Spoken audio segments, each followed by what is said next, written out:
Bismillahirrahmanirrahim. Assalamualaikum warahmatullahi wabarakatuh. Perkenalkan, nama saya Rosalina dengan NIM S1S1221138, jurusan Teknik Informatika, Fakultas Teknik.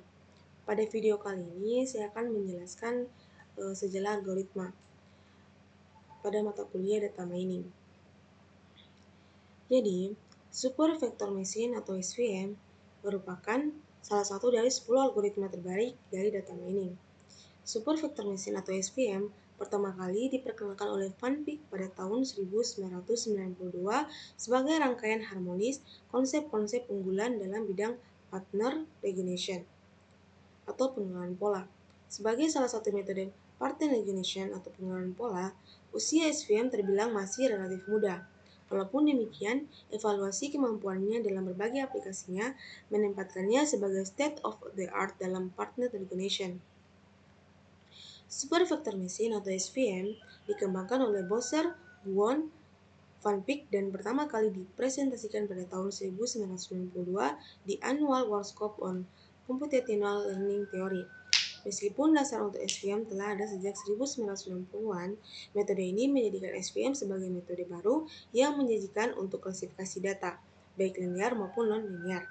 Konsep datar SVM sebenarnya merupakan kombinasi harmonis dari teori-teori komputasi yang telah ada dalam puluhan tahun sebelumnya, seperti Margian Erpelan dan diperkenalkan oleh Arozon tahun 1990. Super Vector Machine adalah teknik pembelajaran dengan banyak kualitas yang diinginkan dan menjadikan algoritma SVM sangat populer. SVM mempunyai dasar teoritis yang kuat dan melakukan klasifikasi lebih akurat daripada kebanyakan algoritma lain yang di banyak aplikasi. Konsep SVM ini dapat dengan mudah dijelaskan sebagai upaya untuk menemukan hyperlink optimal yang bertindak sebagai pembatas untuk dua ruang input. Penggunaan SVM sangat cocok untuk masalah klasifikasi biner. Metode SVM melakukan proses awal yaitu dengan menginputkan data yang telah ditentukan. Langsung saja kita masuk pada studi kasus yang telah saya buat. Di sini saya mengambil judul dengan judul penerapan algoritma Super Vector Machine SVM dalam klasifikasi kualitas susu. Dan untuk datanya di sini saya ambil dari sumber Kaggle, di mana fiturnya ini ada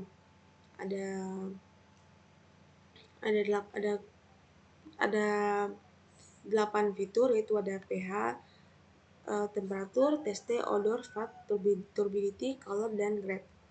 Nah, di sini kan tadi penjelasan bahwa SVM ini kan dia harus memiliki label. Jadi di sini pada fitur grade ini saya akan menjadikan dia sebagai label.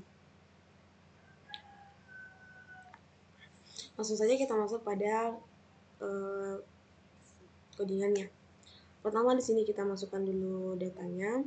Selanjutnya di sini kita import library, di mana di sini kita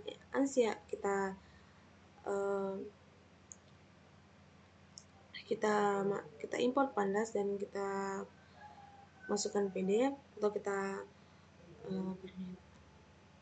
Nah, selanjutnya di sini kita import trend test split dari scalar model selection.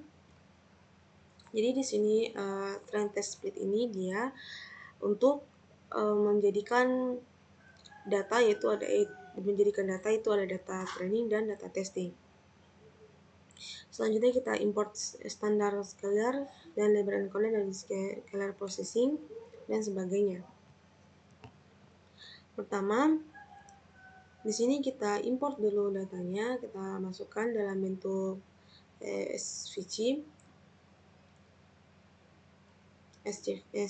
CSV. Soalnya di sini untuk codingannya ini dia digunakan untuk menghapus spasi pada datanya, sehingga nanti kalau misalnya kita mau lanjut tidak ada errornya. Nah, kalau ini sini kita mau tampilkan datanya yang telah kita ubah spasinya. Nah, ini sebelumnya kita sudah ubah dan di sini kita sudah membuat sebuah label.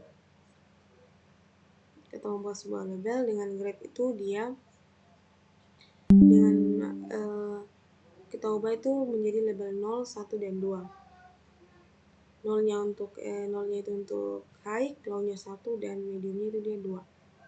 Selanjutnya di sini kita encode label. Dari sebelumnya kita sudah lanjutkan sini kita kasih label data. Selanjutnya di sini kita pisahkan fitur dan label. Mana yang kita pisahkan untuk fiturnya dan labelnya.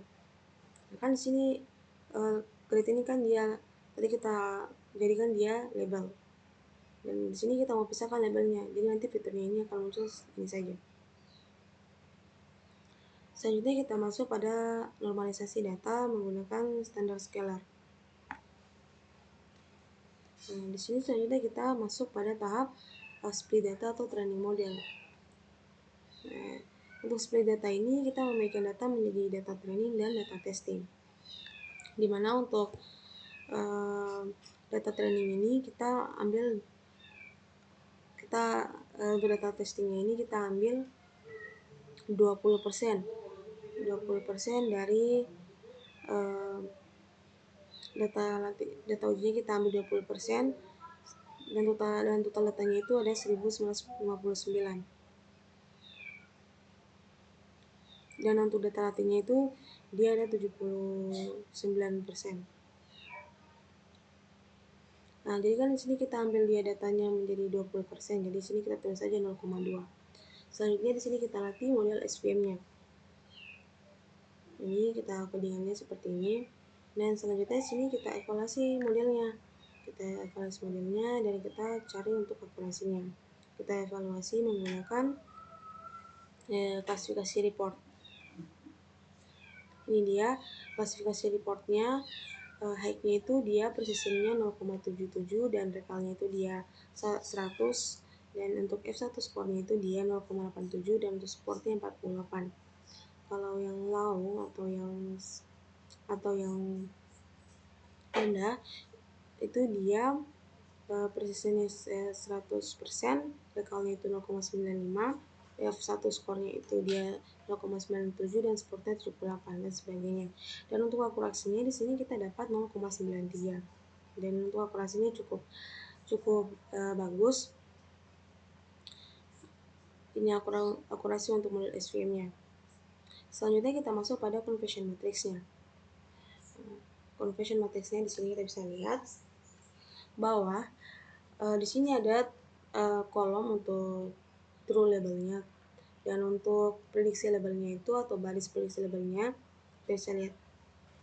Nah, jadi di sini yang benar-benar tinggi dari data yang kita berikan itu ada 48. Itu yang benar-benar tinggi. Dan untuk yang low yaitu dia 0, dan medium berarti dia 0. Berarti untuk akurasinya itu dia 100% yang untuk high. Selanjutnya untuk low dia itu yang high ada 3. Berarti yang negatifnya itu dia ada 3.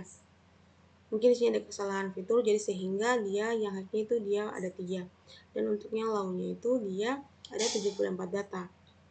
Yang benar-benar low atau yang rendah. Selanjutnya untuk yang medium itu dia ada 1. Untuk yang medium itu yang high itu dia ada 11, dan untuk yang low dia tidak ada, dan yang benar-benar medium itu ada 75. Oke. Dan untuk fitur yang berpengaruh itu ada fitur testing.